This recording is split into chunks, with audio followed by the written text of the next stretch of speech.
రాజీవ్ వికాస్ పథకం అమలు చేసి సంవత్సరంన్నర గడిచిన 2025 మార్చి నెలలో అప్లికేషన్లు తీసుకోవడం జరిగింది.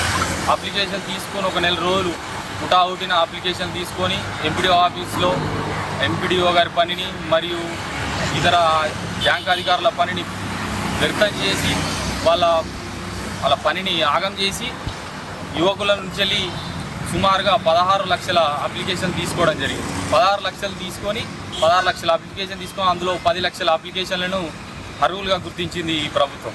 కానీ ఈ 10 లక్షల మందికి ఏ ఒక్క విద్యార్థికి కానీ ఏ ఒక్క యువకునికి కానీ ఇప్పటి వరకు ఈ యువ వికాస్ పథకాన్ని ఇచ్చిన పాపన ఈ కాంగ్రెస్ ప్రభుత్వం చేయలేదు.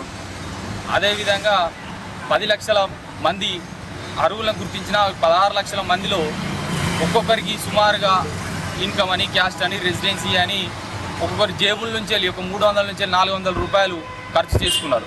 అట్లా అంటే 16 లక్షల మంది ఇంటూ ఒక 300 రూపాయలు లెక్కేసుకున్న సుమారుగా సామాన్యుని యువకుల జేబుల నుండి 50 కోట్ల వరకు 48 నుంచి 50 కోట్ల వరకు వాళ్ళ నుంచి జేబులో ఖర్చు చేయించింది ఈ కాంగ్రెస్ ప్రభుత్వం. కానీ ఇప్పటి వరకు 50,000 రూపాయలని, 1,00,000 అని, 2 లక్షలని, 3 లక్షలని, 4 లక్షలని యువ వికాస్ పేరిట ఇస్తానని చెప్పి ఇప్పటి వరకు ఇయ్యలేదు. అదేవిధంగా మొన్న రేవంత్ రెడ్డి గారు చెప్తూనే ఉన్నారు, విద్యార్థులను, యువకులను, జంజీలను విద్యాశాఖ మంత్రి చేస్తారు. విద్యాశాఖ మంత్రి చేసుడు నరకుడు బంద్ చేసి రేవంత్ రెడ్డి గారు మీరు ఇచ్చిన యువకులకు ఇచ్చిన హామీ రాజీవ్ యువ వికాసాన్ని మీరు వెంటనే అమలుపరచండి. ఎందుకు ఇప్పుడే మేము అడుగుతున్నామంటే ఎల్లుండి ఆగస్టు 20వ తేదీన రాజీవ్ గాంధీ గారి జయంతి ఉంది. రాజీవ్ గాంధీ గారి జయంతి అంటే దానికి ఒక పేరుంది, సద్భావన దినోత్సవం. సద్భావన అంటే నిజాయితీ గల రోజు అని. మీకు నిజాయితీ ఉంటే, చిత్తశుద్ధి ఉంటే మీరు రాజీవ్ గాంధీ గారి ఆశయ సాధనలో నడిచే వ్యక్తులైతే ఆయన పేరు మీద పెట్టిన పథకాన్ని వెంటనే అమలు చేసి ఆయనకు ఎల్లుండి ఘనంగా నివాళులు అర్పించండి. లేదు మేము చెయ్యము, మాకు సిగ్గెక్కడిది, మేము నిస్సిగ్గుగా ఇంతవరకు చేసినామా ఈ పథకాలన్నీ ఇప్పుడు చెయ్యము అనుకుంటే మీరు ఆయనకు నివాళులు అర్పించే ముందు తెలంగాణ యువతకు మీరు నిజాయితీగా సద్భావన దినోత్సవం రోజు నిజాయితీగా యువత అందరికీ స్వారీ చెప్పి ఆయనకు నివాళులు అర్పించండి.